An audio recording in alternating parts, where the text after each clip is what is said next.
राधे राधे दोस्तों, आप सभी का राधा भक्ति इस चैनल में स्वागत है। आइए सुनते हैं जया एकादशी संपूर्ण व्रत कथा। जया एकादशी क्यों मनाई जाती है, सुनिए पौराणिक कथा। भक्तों, जया एकादशी का व्रत भगवान विष्णु को समर्पित है। इस दिन का व्रत करने से भूत पिशाच योनि से मुक्ति मिलती है। आइए जानते हैं जया एकादशी क्यों मनाई जाती है और इसके महत्व क्या है। धार्मिक मान्यता है कि इस दिन श्री राम का नाम जपने, रामायण पढ़ने और सुनने से व्यक्ति की कोई भी शुभ इच्छा पूरी हो जाती है। रामनवमी के दिन भगवान राम की पूजा करने से व्यक्ति के जीवन से चिंताएं और क्लेश हमेशा के लिए दूर हो जाते हैं और उसे भगवान श्री राम का आशीर्वाद भी प्राप्त होता है। इस दिन भगवान विष्णु की पूजा अर्चना करने से साधक को प्रेत योनि से मुक्ति मिलती है। इस व्रत के बारे में भगवान श्री कृष्ण ने युधिष्ठिर को बताया था कि इस व्रत से बड़े पाप भी दूर हो जाते हैं और मनुष्य कभी पिशाच, भूत या प्रेत योनि में जन्म नहीं लेता है। और इसका महत्व पुराणों में भी बताया गया है। हिंदू पंचांग के अनुसार जया एकादशी तिथि का आरंभ 7 फरवरी को रात 9:26 पर होगा, जबकि इसका समापन 8 फरवरी को रात 8:14 पर होगा। उदया तिथि के कारण जया एकादशी व्रत 8 फरवरी को रखा जाएगा। जया एकादशी क्यों मनाई जाती है? भगवान श्री कृष्ण के वचनों का उल्लेख पद्म पुराण में किया गया है, जहां कहा गया है कि जो कोई भी इस एकादशी का व्रत करेगा उसे पिशाच से, कष्टदायक जीवन से मुक्ति मिल जाएगी, यानी उसे इस जीवन में प्रवेश नहीं करना पड़ेगा। राजा हरिश्चंद्र को भी जया एकादशी का व्रत करके अपने जीवन की घटनाओं का पता चला था। पौराणिक कथाओं के अनुसार यह दिन बहुत ही शुभ माना जाता है। इस व्रत के बारे में भगवान श्री कृष्ण ने युधिष्ठिर को बताया था कि इस व्रत को करने से मनुष्य ब्रह्म हत्या जैसे पाप से मुक्त हो सकता है। यह भी माना जाता है कि यदि कोई आस्तिक व्यक्ति इस व्रत को पूरी श्रद्धा से करता है तो उसे भूत प्रेत या पिशाच की यातना नहीं झेलनी पड़ती है। शास्त्रों में जया एकादशी के व्रत का बहुत महत्व है। इस एकादशी का ध्यान पूर्वक व्रत करने से नीच जीवन से मुक्ति मिल जाती है।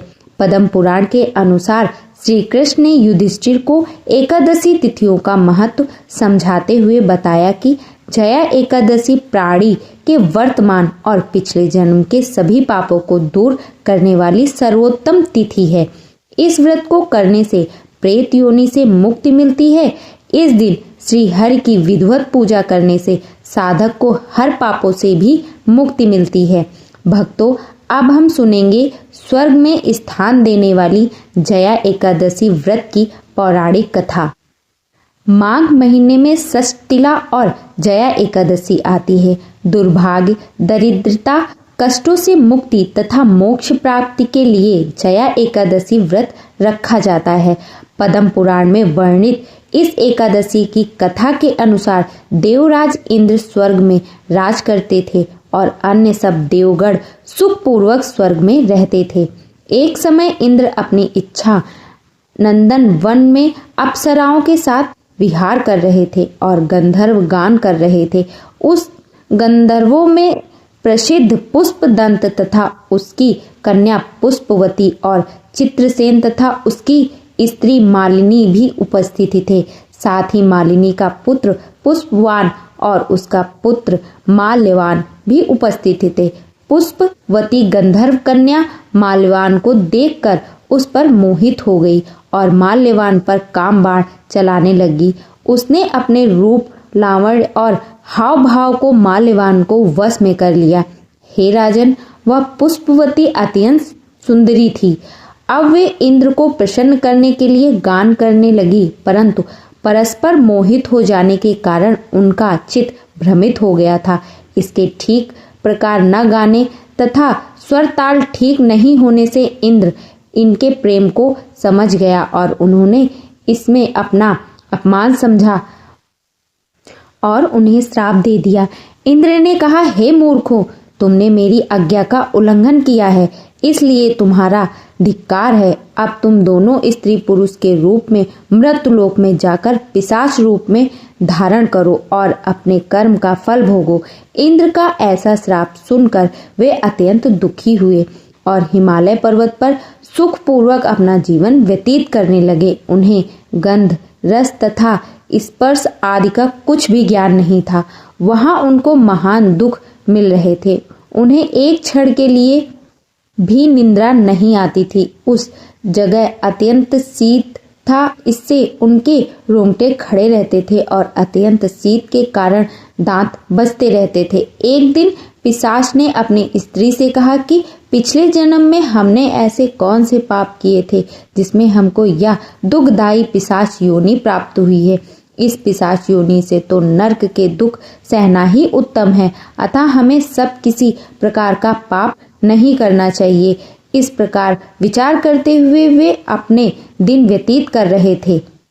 दैव योग से तभी माघ मास के शुक्ल पक्ष की जया नामक एकादशी आई। उस दिन उन्होंने कुछ भी भोजन नहीं किया और न कोई पाप कर्म ही किए, केवल फल फूल खाकर ही दिन व्यतीत किया और शाम काल के समय महान दुख से पीपल के वृक्ष के नीचे बैठ गए। उस समय सूर्य भगवान अस्त हो रहे थे। उस रात को अत्यंत ठंड थी, इस कारण वे दोनों शीत के कारण अति दुखित होकर मृतक के समान आपस में चिपटे हुए पड़े थे। उस रात्रि को उनको निद्रा भी नहीं आई। जया एकादशी के उपवास और रात्रि के जागरण से दूसरे दिन प्रभात होते ही उनकी पिशाच योनि छूट गई। अत्यंत सुंदर गंधर्व और अप्सरा की देह धारण कर सुंदर वस्त्राभूषण से अलंकृत होकर उन्होंने स्वर्गलोक को प्रस्थान किया। उस समय आकाश में देवता उनकी स्तुति करते हुए पुष्प वर्षा करने लगे। स्वर्गलोक में जाकर इन दोनों ने देवराज इंद्र को प्रणाम किया।